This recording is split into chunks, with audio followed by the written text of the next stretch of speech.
Auzubillahiminash-shaytanir-rajim. Bismillahir-rahmanir-rahim. Dear students, Assalamu alaikum. Today we are going to talk about the professional ethics. आज हम professional ethics के बारे में बात करेंगे जो कि लॉ गेट का सिलेबस में दिया गया है। तो इसके वाले से बात करें, ये canons of the professional conduct and ethics of the advocates के बारे में बात करता है। इसका जो चैप्टर 12 और रूल 134 से लेकर 175 तक दिए गए सेक्शन से रूल्स दिए गए हैं इसमें, तो उस हवाले से बात करेंगे आज। और अगर यहाँ पे हम 134 से लेकर 144 रूल को देख लें तो यहाँ पे हमें बताता है conduct with regard to the other advocates, मतलब एक वकील का दूसरे वकला के मुतल्लिक रवैया या इखलाक किस तरह होने चाहिए। तो यहाँ पे रूल 134 की बात करें तो 134 सिंपली हमें यही बताता है, it is the duty of the every advocate to uphold at all times the dignity and high standing of the इस प्रोफेशन, कि हर वकील का फ़र्ज़ है कि वो अपने पेशे की कदर और आला इक़दार को बरकरार रखे और as well as his own dignity and the high standing as a member thereof, और जहाँ पे वो मेंबर है इसका भी एहतराम रखे। और उसके अलावा अगर 135 की बात करें, यही बता रहा है हमें कि an advocate shall not solicit professional employment by advertisement or by another means this class shall not be construed as a prohibiting the publication or use of the ordinary profession cards, nameplates or the conventional listening in directories, so as long as the information contained therein is limited to profession and academic qualifications and public officers currently held and does not contain any matter which savors of the professional advertisement। तो यहाँ पे इसने simple बताया कि एक वकील अपने पेशे के लिए इल्तमास नहीं करेगा, कि मतलब कि वो इश्तिहार नहीं चलाएगा कि मैं इतने पैसे लेता हूँ, और दूसरे क्लास में ये बताया है कि इसका मतलब ये नहीं होगा कि वो कार्ड भी इस्तेमाल नहीं करे, मतलब इसको कार्ड से नहीं रोका गया है, नेम प्लेट से, और बशर्त ये है कि ये सिर्फ वकील की काबिलियत और ओहदे तक महदूद हो और इनमें से ऐसा मवाद मौजूद ना हो जो कि वकील की ज़ात को ज़ाहिर करे। मतलब कि एक वकील इश्तिहार नहीं चलाएगा कि मैं इतने पैसे लेता हूँ और ये मेरी फ़ीस है, और इसका ये भी मतलब नहीं होगा कि वो नेम प्लेट भी यूज़ ना। और उसके अलावा अगर हम रूल 136 को देख लें, 136 हमें यही बताता है, an advocate shall not employ another person to solicit or obtain professional employment nor remunerate another person for the selecting or obtaining professional employment for him, nor shall be share with the unlicensed person in compensation arising out of the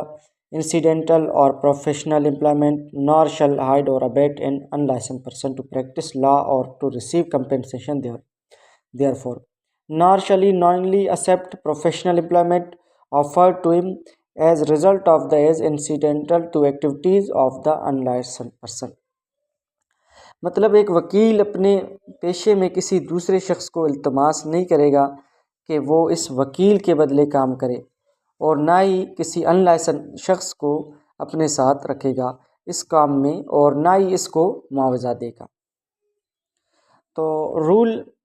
137 की बात करें तो rule 137 हमें यही बताता है कि an advocate shall not communicate about the subject of controversy with A party represented by an advocate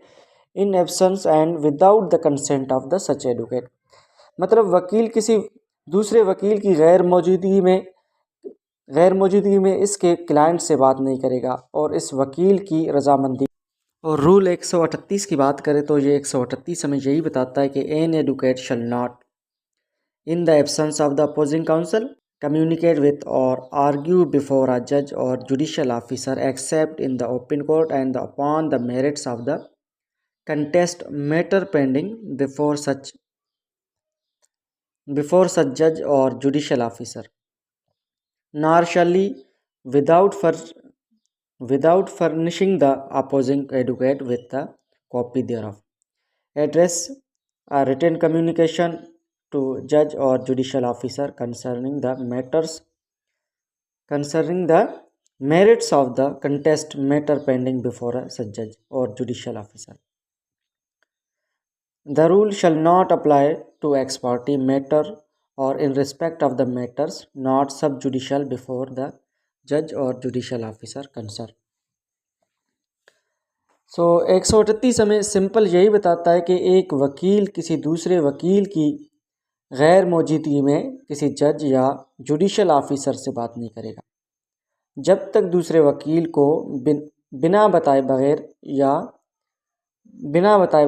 ये सेक्शन अप्लाई 138 यही बताता है कि एक वकील किसी दूसरे वकील के गैर मौजूदगी में किसी जज या जुडिशल ऑफिसर से बात नहीं करेगा जब तक दूसरे वकील को बिना बताए बगैर। ये सेक्शन एक्स पार्टी पर अप्लाई नहीं होगा, यानी कि जहाँ पे एक्स पार्टी की बात हो तो ये सेक्शन वहाँ पे अप्लाई नहीं होगा।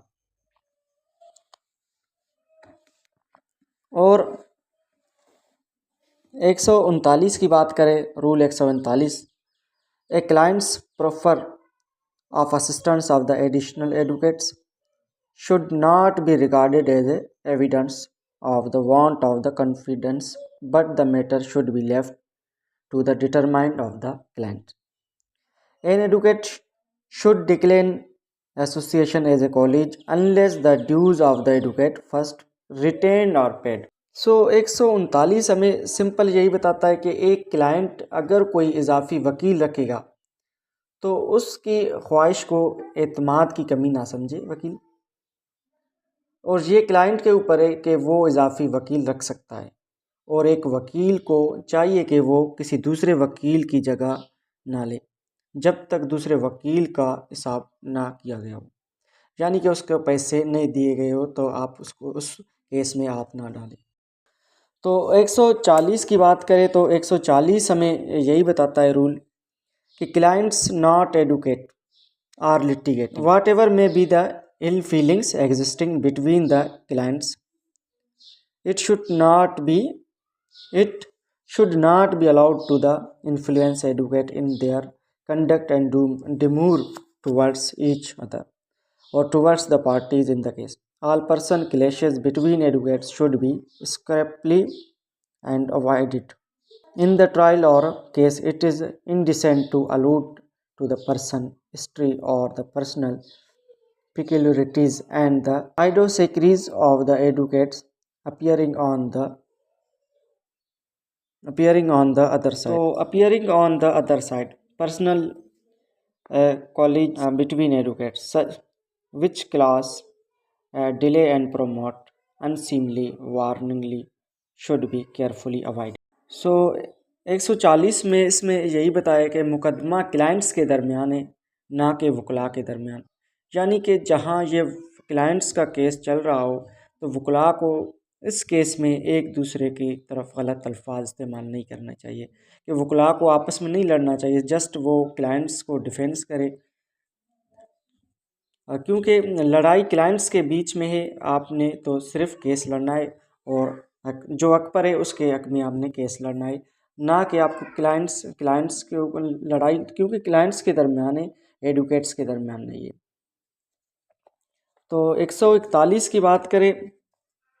तो no division of the fees with another person any person for the legal services proper except with the another advocate based upon the principle of division of the work as expressed in the agreement between the advocate. So 141 में simple यही बताया कि fees की तकसीम मुनासिब नहीं होगा किसी शख्स के साथ, आप किसी दूसरे शख्स के साथ तकसीम नहीं करेंगे फ़ीस, यानी आप किसी शख्स से फ़ीस तकसीम नहीं करेंगे जो वकील ना हो, जो वकील नहीं है आप उसके साथ फ़ीस की तकसीम नहीं करेंगे, लेकिन वकील के साथ आप एग्रीमेंट कर सकते हो फ़ीस के मामले में। सो 142 की अगर हम बात करें तो subject to the presidents of the attorney general and the advocate general as established by the constitutional usages and practice, it is the duty of the advocate to maintain and uphold the order of the precedent in the according with the role of the advocates maintained by the bar council. तो 142 हमें यही बताता है कि एक वकील दूसरे वकील की इज्जत करेगा इसके सब्जेक्ट टू प्रेसिडेंट, यानी कि जो पहले बार में वो इनरोल होगा उसके मुताबिक, यानी जो पहले लाइसेंस ले चुका है वो सीनियर है, बाद में आने वाला जूनियर होगा। आपने इस हिसाब से उस वकील की इज़्ज़त करना है, जो पहले इनरोल होगा उसकी आपने इज़्ज़त करना है। और उसके अलावा रूल 143 की बात करें, रूल 143 यही बताता है कि junior and younger members should always be respectful to senior and elders members. The latter are the expected to be not only courtesies but also helpful to their junior and the younger brother at the junior senior वकील की इज़्ज़त करेगा और senior वकील को चाहिए कि junior की मदद करे, जो उसका यानी कि इसको हेल्प करे, खर्चा पर जो खर्चा होगा उसको थोड़ी बहुत वो आपको उस हिसाब से देना है सीनियर को जूनियर। और उसके अलावा रूल 144 की बात करें, 144 यही बताता है where more than one advocate is engage on any side it is the right of the senior member to lead the case and the junior members should assist him unless the senior so wants. 144 हमें यही बताता है कि जहां एक से ज़्यादा वकला को मुकर्रर किया गया हो, जहां एक से ज़्यादा वकला को मुकर्रर किया गया हो तो उस सूरत में सीनियर मेंबर का हक बनेगा कि वो मुकदमे के पैरवी में पहल करे। मतलब जो सीनियर होगा वो हैंडल करेगा और वो केस सीनियर की मर्ज़ी पर होगा, यानी कि जहाँ पे बहुत सारे वकला हैं तो जो सीनियर होगा उसके मुताबिक वो जो केस चलेगा, जहाँ पे सारे एडवोकेट्स हैं जो सीनियर की मर्ज़ी पे होगा वही होगा, जो सीनियर चाहेगा तो उस हिसाब से। और जो कि जूनियर है उन्हें चाहिए कि उनकी मदद करें उस केस में।